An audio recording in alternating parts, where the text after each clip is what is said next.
ben, il va y avoir des recours, il va y avoir certainement des remises en cause de ce projet.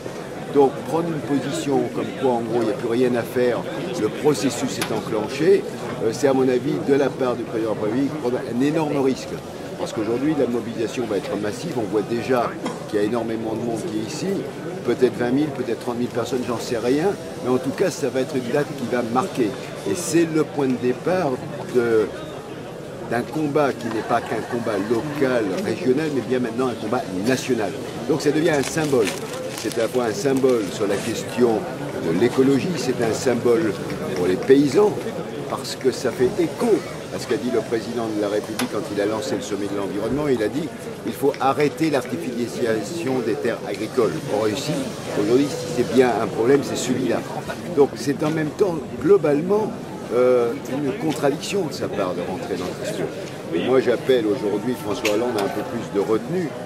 Il faut très clairement qu'il y ait un médiateur qui soit mis en place, quelqu'un qui puisse reprendre le dossier à zéro. Il faut se remettre autour de la table pour reprendre l'ensemble des éléments.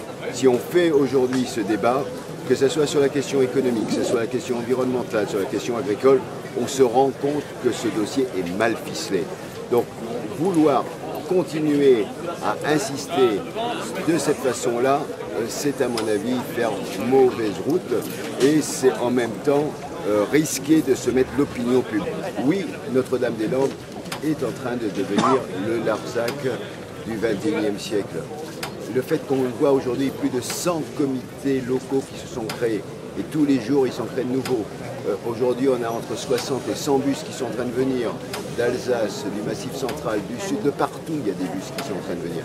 Donc aujourd'hui dire que ce n'est pas un problème national, c'est faux.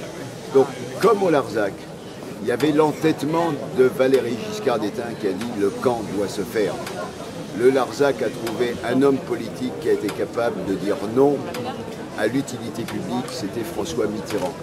Aujourd'hui, on attend l'homme politique français, un chef d'État qui soit capable de dire non à un problème. Comprendre l'attitude du gouvernement aujourd'hui et de la présidence de la République, ne pas comprendre que ce qui se passe ici est égal à ce qui s'est passé dans les années antérieures, il y a maintenant assez longtemps, au Larzac, à Plogoff et à Malville avec Super Félix. C'est-à-dire qu'on entend, on continuera jusqu'au bout.